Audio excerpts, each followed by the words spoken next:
It's time for Sustainable Living with Glenn Boblitz, the show that helps you be prepared to care for your family regardless of the circumstances that may come your way.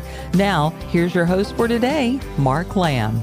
Glenn, I never know because usually you and I don't talk about it. So many times I'm hearing your topic for the first time when we open these microphones, and I'm always amazed. We talked about primitive versus sustainable. Right. Then we did what happens if you're traveling and something happens that's catastrophic. What do you do about that? Having certain things in your car. Where are we going this week? Well, it seems to be a natural progression with the hurricanes that came through down in Asheville and Southwest Virginia. I mean, that place is still really tore up. Mm-hmm. Still lots and lots of people missing, thousands, they said anyway. Well, as you know, Janet helped out, you helped out. We sent a whole bunch of stuff down there, our little group that I'm affiliated with, and just people from every community around this area went down to every community down in that area, and so apparently it's a whole lot about just people and community. Yeah, and this was Southwest Virginia, right? Okay. Yeah, and they went on into Asheville, but they were pretty much stopped before they got to Asheville. Oh. It was just so much need, no matter where they went. Okay. So the first place they hit, they go, okay, this is a good place to start. Yeah, sure. But it was chaos, they said. There was really not a whole lot of organization to it. Some military was in there, you know, just to stop people from going into areas, not because there's something nefarious going on. It's because they needed the people that were working to work on roads. Yes. Well, if you got trucks coming down while you're trying to haul stone in and dozers, they just said, okay, we're going to shut this road down for 3 or 4 hours. Yeah. They were doing the best they could for Sure. what they have, and they called, the local National Guard in to help them out. So, but there was not a whole lot of communications going on. Mm-hmm. It was extremely difficult. You didn't really know who you could help, or even if you called ahead, it was just that chaotic. Wow. Which you really need to pay attention to, because you think you're prepared for something and you're really not. As good as some of the people in our group are prepared, myself included, everybody's got a good plan until crap hits the fan. Right. So that was an eye-opener. And they were doing, And can I just want to stop you there and things for just a second, because God forbid our country was ever attacked on some kind of a scale. Right. Because they are going to take out things like bridges and power infrastructure. Absolutely. They're going to go after infrastructure. So if anything, this is maybe a lesson we can learn from that, because this is where the Army Corps of Engineers and those kinds of guys and gals that help put something back. You may not have a paved road for another year, but you're going to have a road that's at least passable.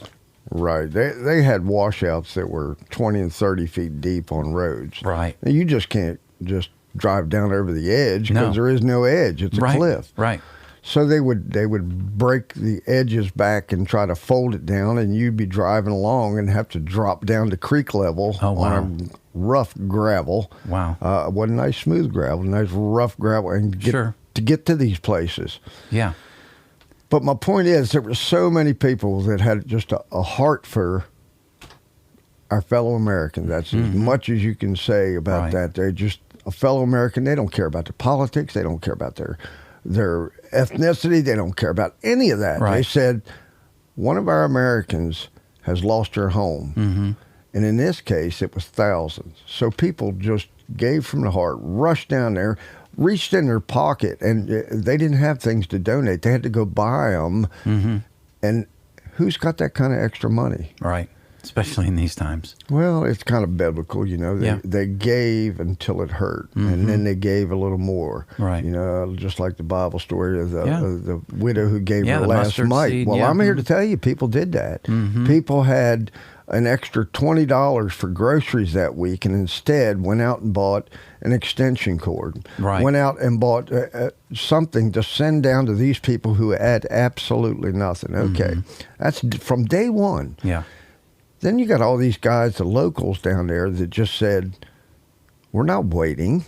We're going to, you know, bring my tractor down, bring my dozer down. Fortress Foundations, do you ever hear of them? They fix foundations. Everything basement-y. And that's a plug for them, and they deserve it. That guy loaded up, because he owns trucks and equipment, he loaded up millions of dollars worth of equipment and his crews, of which he's paying them, and went down there and just started bringing it back. Wow. That's huge. Yeah, that's huge. He had a big influence down there, and he's still down there. Okay, that's day 1, 2, 3. Everybody's still kind of in a panic. Now people are getting tired. You know, the first responders down there they just absolutely wore out. No place to lay down. No food. You know, whatever they can bring in, they did. Sure. And all of a sudden, the churches show up, and they said, "Don't worry about that part. We'll feed you." Right. That makes you feel good, right? Sure. All right. Day 7, 8, 9, people are really getting testy.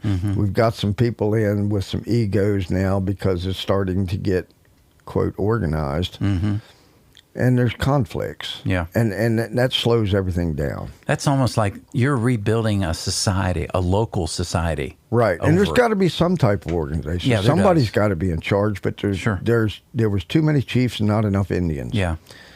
So there was conflict, and some of the local people recognized that too, and they said, okay, you're the problem, get out. Yeah. And just told some of these groups that were, you know, trying to be helpful, good intentions, and they were just mucking it up because of their egos. Right. So they just said, you people need to leave. Yeah. And they did. Right. And now we're up to day 10, and that's when we showed up down there, or not me, myself. I'm not going to take credit for any of that, but we had a group down there, and they set up some radios, which was really big deal. Some ham radios, that was really big deal, because now you can communicate much farther out without clogging up the system. Anyway, people got really testy down there because they were so tired, and haven't really hit second or third week yet. Right. And temperatures going down. Right. So if you think you're going to go down there and help, God bless you. But remember them. These people are wore out and surely tired. Right. Beyond what you would ever imagine. And they're still trying to process what's happened. It is still ugly down there. Yeah. So be prepared for that. Yeah. A little extra patience would go a long way. Yeah. Even for yourself, even for your own crews. Right. Just realize it's not going to go smooth. I wish they'd have had a little better priorities set up for those people, but they did the best they can with what they have. Well, it's getting better, you know. And some of the FEMA's, local FEMA people, and people don't realize FEMA is not just one big organization that comes out of the federal government and moves in and with everybody in place. No, there's actually local people there that are supposed to. And then the states have their own version of a FEMA. Exactly. Each state, each county has their own little representative there, and they're supposed to be well trained. Well, they're not. Right. They're doing the best they can because most of them have jobs. So they took this little extracurricular activity of FEMA and getting certifications for all kinds of good stuff and trying to do it. Well, it showed how inept that was. I'm going to ask you a question, and I want you to be honest. We try to stay away from politics. Right. But knowing the choices that are ahead of us, I can't help but believe, having Elon Musk on my team, and he's siding with Trump, somebody like him that goes in and he cut, I think we mentioned this last week, like 50 or 60% of Twitter because they were fat. Right. They were fat and this non-productive. And I'm just wondering how important this election will be for the remainder of this reconstruction, because when Trump came in, there were 2 Air Force Ones being built by Boeing, and he came in and told them, you know what? we're not going to pay you that much money for these planes. So you have to have somebody. Now, whether you vote for Trump or not, that's up to you. I really don't care. That's your choice. But these agencies we're going to have to debrief in 2025 how we can be better prepared. And I see it like an Elon Musk kind of person to go in and reorganize these agencies, which are just too top heavy to begin with. Right. Well, me looking at it from a construction standpoint. Right. And, I've done remodeling since I was a kid, with my dad and people I grew up around with.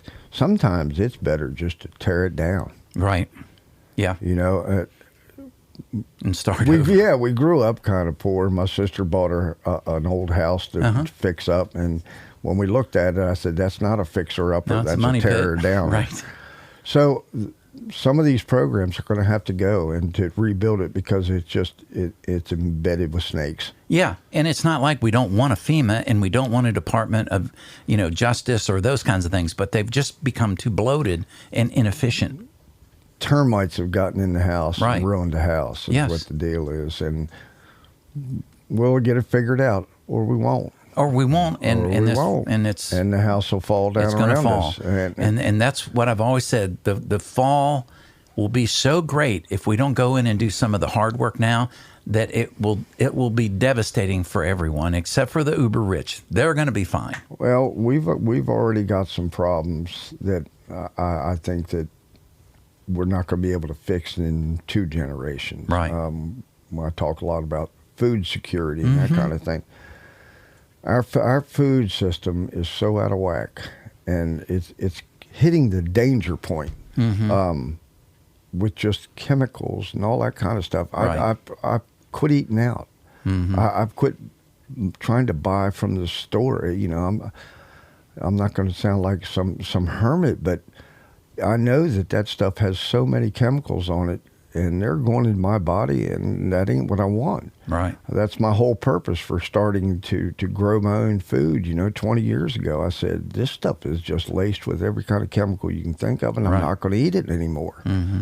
Well, now it's just one report after another of some catastrophe of poison this, listeria that.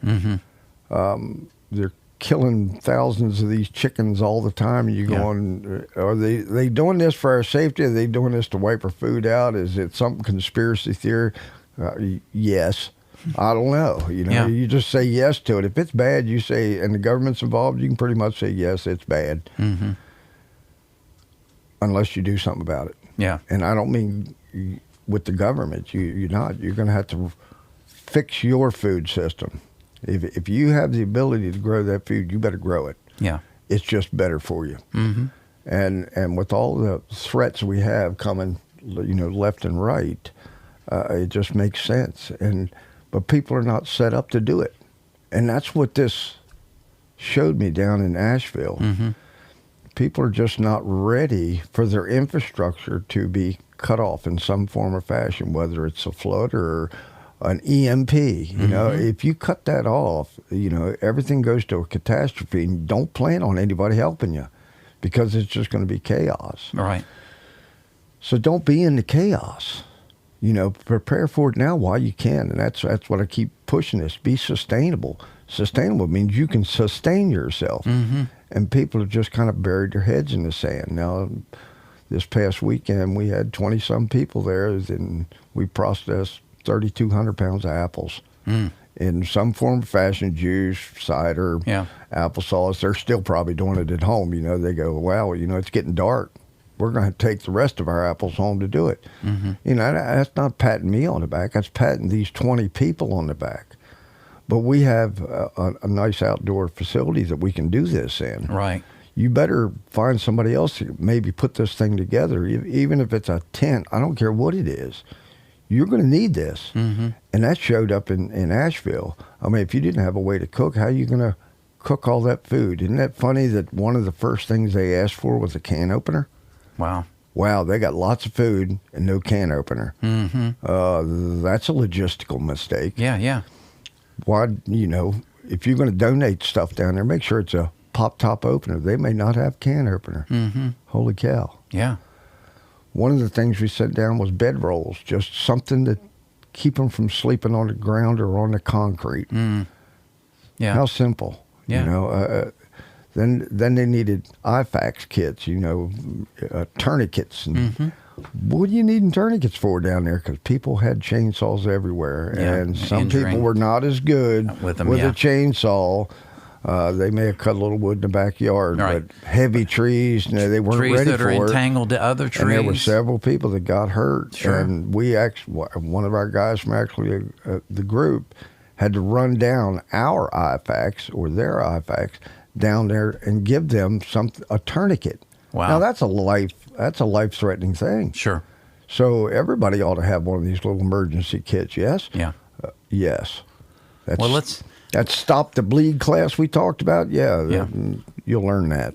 Well, let's take a break here, and when we come back, let's move on beyond it just a little bit. So you've arrived. You guys are helping down there. You've covered some of those areas. Let's talk about that next possible catastrophe, whatever that might be. There's another storm coming, but it looks like another storm coming. Right. It looks like it's going to hit Cuba this time. It's primarily headed that direction. So it looks like, because people don't understand, in West Palm and Palm Beach County, there were 12 tornadoes that devastated. It was just like the hurricane came through on the east coast of Florida. Right. So they're dealing with all kinds of stuff. Back in my hometown, Newport Richey, Florida, 3 days after the hurricane, major floods, because there's a river, the Anclote River runs through there, and there's a lot of channels that were cut out by man. And 3 days after the hurricane, they get flooding. Hundreds of people had to be rescued from their homes. Right. So it was like, it's not over yet. So let's talk about the fact that more storms are going to come, and how we can prepare, and just some simple things, because this is sustainable living made easy. Correct. It's not simple. It takes work, but it's work that you're going to have to do one way or the other so you can survive. We're with Glenn Ballblitz, Sustainable Living Made Easy. We'll be right back. Get ready for a new soundtrack for your life. Doc Rock, Smith Mountain Lake.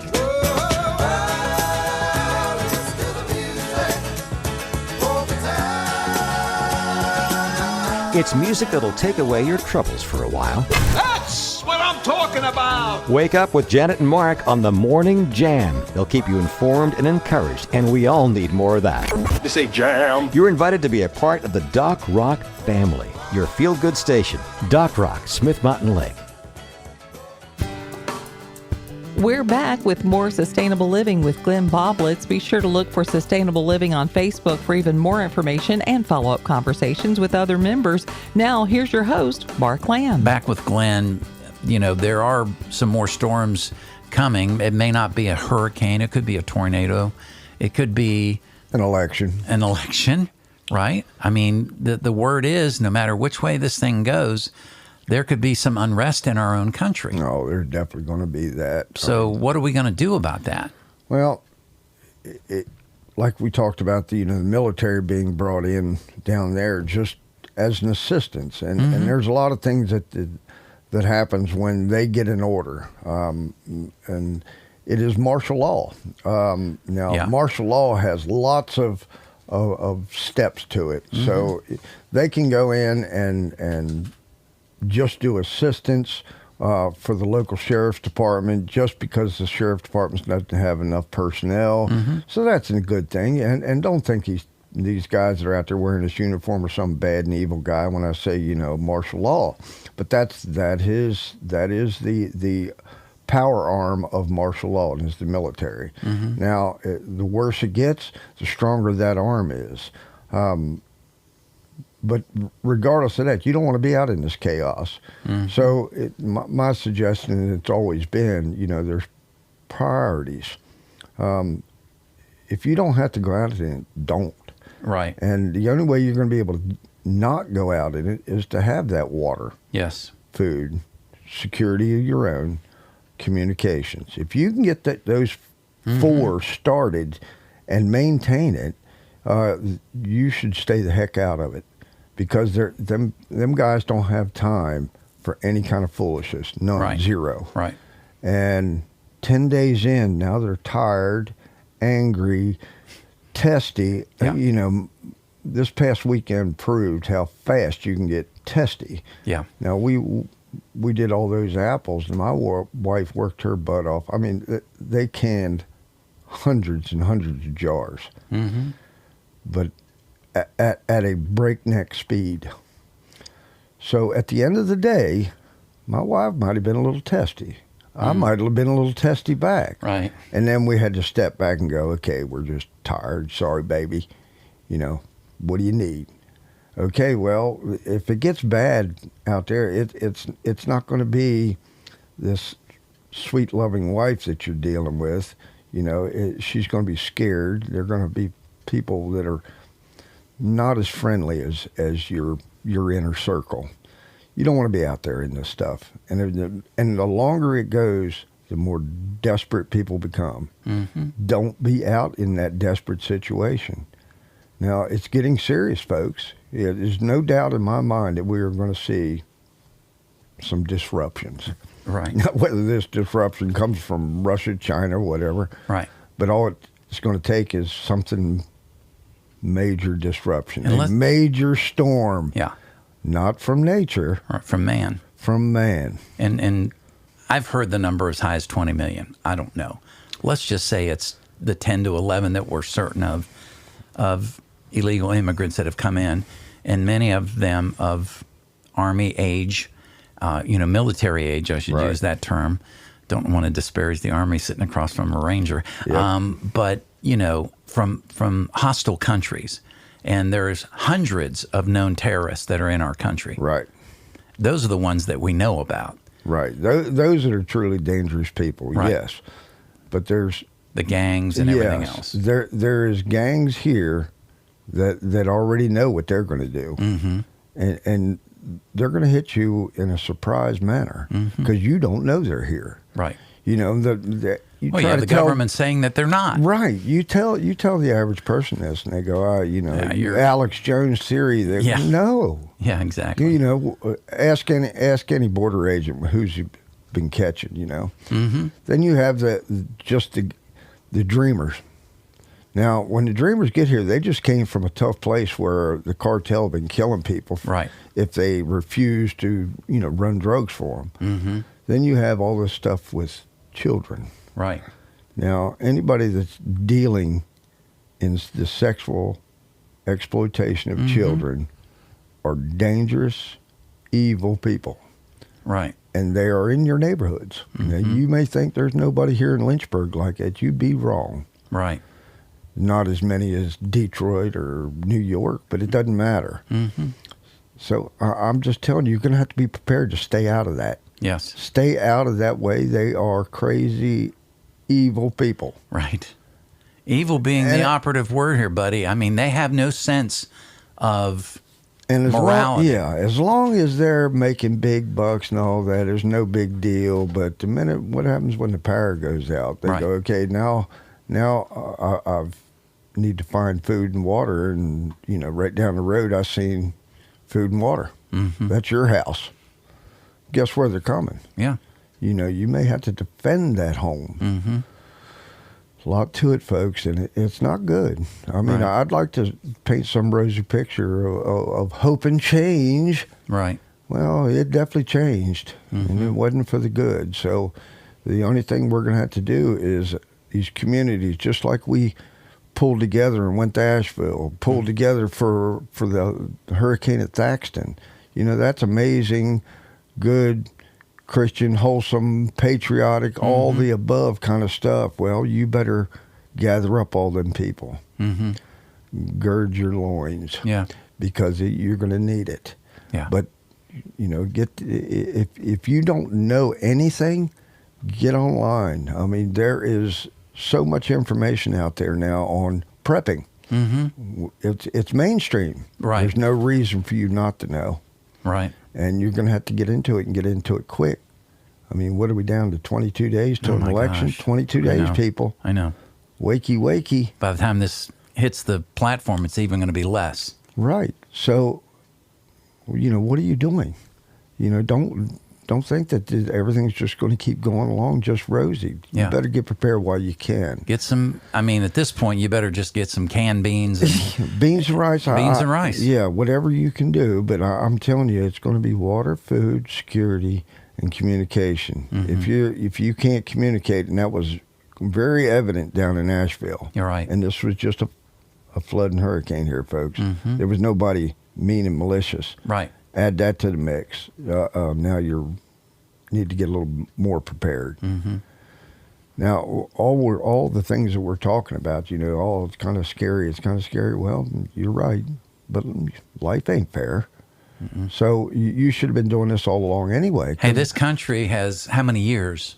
Right. We're past our expiration date for most countries. Right. We passed that, quite a while back. So. And it has creeped up on us, It's like the frog in the pot of water. Yeah. It just kept getting hotter and hotter, and here we are at the boiling point. Mm-hmm. And you're not prepared. Right. You get prepared. Find somebody. Talk to somebody. Find somebody. If you've heard anybody talk about prepping, most of them will help you. Can we talk just for a minute because of the time factor and everything? What about these kits? Patriot Supply, all these commercials. I know those are very high in sodium, right, and they're processed, but they do have a long shelf life. Is that kind of a first step, maybe? Anything that you can buy out there that you can store for a while is a good thing. I tell everybody, get prepared for 3 years. Well, that's a huge amount of food. Oh my gosh, yeah. I get that. But it's better than nothing. Just like your thought of the day, the best time to plant a tree was 20 years ago, but second best is today. Mm-hmm. Okay, well, you're not as prepared as Glenn is. Mm-hmm. He's been doing it for 20 years, but today is the second best day. Right, because that was so appropriate while I was listening to that. That is today, folks. If the bottom falls out and people start trying to get it then it's going to be too late because they're going to get depleted. Oh, absolutely. It's going to be depleted. A snowstorm gets forecast, 12 inches of snow, and there's no bread milk. No. And I don't even know if we have to have 12. If we get 3 inches, they've emptied the shelves. Yeah, okay, well, take note of that. Eggs and milk, I always wonder, are they making a lot of French toast? What's going on? It's easy, I guess, but, water, just buy some water, for goodness sakes. Yeah. There's nothing more critical than water. And if you bought beans and rice, you better have water because that's the only way to eat it. Right. And you can buy the gallons. And get it by the gallon. Get it by the gallon, or buy you a barrel and learn how to keep it fresh. Have you seen the Rubbermaid? The bladders. It's a Rubbermaid garbage can. It's the 30 or 35 gallon, the gray ones, right, with the snap lid. How they take 2 of those and pulling rainwater off, and it shows the cut through or the inside infrastructure, right, how you can pull. And I never thought about one of those, but you have to buy it, and that's all it's used for, right? Obviously.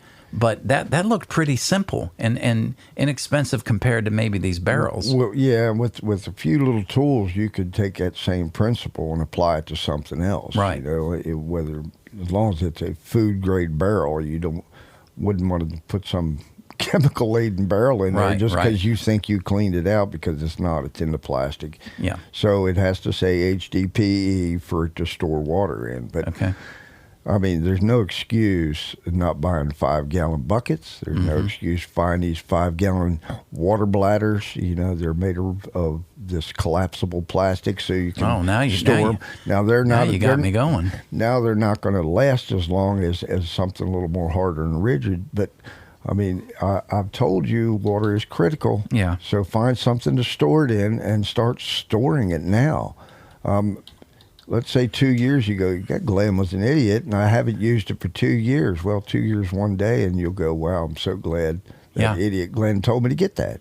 Well, it looks like they're pretty reasonable. Clear plastic, LDPE, collapsible water containers. And they're, you can store them on a shelf until you need them. Right. Or just get a water supply of your own. If you have a well, you need to have a way to get that water out without, the grid being up and running. There's lots of things that people are doing, and if you know anybody that's maybe prepping or putting away some food and that kind of thing, you know, ask them questions. They're going to help you. There's no doubt. There's so much information online, you know, the top 10 priorities for a prepper, you know, whatever it is, get the book. Okay. You know, Prepping for Dummies, you know, they had a book out there for everything, for Internet for Dummies, that kind of thing. Sure. Well, there's one out there, believe it or not, Prepping for Dummies. Okay. Well, get one of those. If that's where you need to start, fine. And you'll start seeing the same things that I'm telling you. There's a priority list. My priority is not exactly as yours, but I bet you the first 5 are going to be the same. You know, water, food, shelter, security, and so on. Ask anybody in Nashville how important it is. Oh my gosh. You're right. Yeah. And if it hadn't been for the neighbors, you know, that have been doing this their whole life, it's been a way of life for them. It's not they were prepping. They like that sustainable life. That's why they moved up into the mountains of North Carolina to begin with. Yeah. Right. They, you know, Damascus area, which is an area we were worried about at first, and come to find out, them people were pretty good shape because they go, we've been doing this for years. Right. You know, and they just said, well, we'll just hole up here and fire up the cook stove and we'll be fine. Now, there were some people who got, you know, flooded out just because they come out of the mountains at 100 miles an hour. But you need to do that too. Don't take it for granted just because you live in this nice little community here that has everything at your fingertips, that there's always going to be there at your fingertips, because it's not. I mean, 3-day snowstorm, it's gone.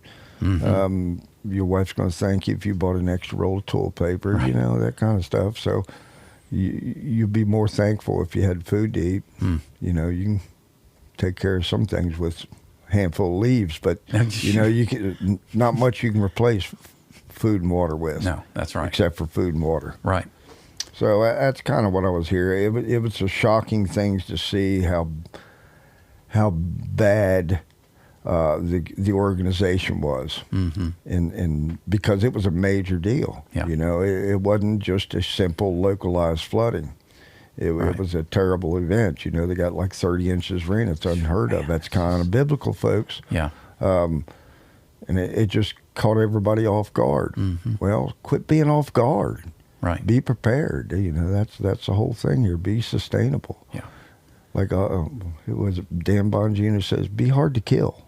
Yeah. Oh, that's good. Good line. Good line. Yeah. And if your neighbors need that help, I'm sure that there's a lot of people out there that would help that neighbor. Well, and I'm just thinking, I mean, I don't want to talk politics with my neighbors. We're getting ready to do what we call the Four Corners. Right. It's where we invite everybody in for, like, we're going to do a potato bar this time, where, you know, bring your own fixings and we'll bake the potatoes and all that. Nice. So I'm going to bring up what just happened in Nashville. And you can keep it right along those lines. You don't have to enter one bit of politics. Right. What if something like that happened in Lynchburg? We all know what the derecho was like. Right. You know, and all that. So, and use that as kind of the can opener, no pun, to get into the conversation with your friends and neighbors. Even more local, family. Faxton, that tornado comes through there and absolutely just ripped a little path right up there. Well, what if it ripped right through this hospital? Sure. Up here, you know, there'd be a lot of people that'd be in trouble because a lot of people come through that hospital looking for medical care. Well, what if it was gone? Right. What if there was no power, took out, you know, a transmission line down in Bonsack? That'd be bad. Sure. There'd be a lot of people out. That is a critical area, too, and there's several of these up and down the East Coast. All you got to do is get one of them hit, and the East Coast is pretty much toast. Yeah.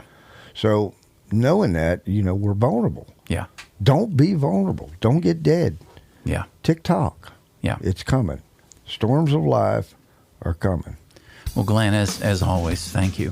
I would like, at some point... Don't thank me for all the disasters I've just rattled off. Well, thank you for the information. Yeah. One of the things I want to address, and if somebody ever wants to reach out to you, they can text us at 434-248-0704. That's 434-248-0704. Or reach out to Glenn through Facebook by typing in Sustainable Living Made Easy. I would like to discuss heating sources for your food, maybe one of these broadcasts. Sure.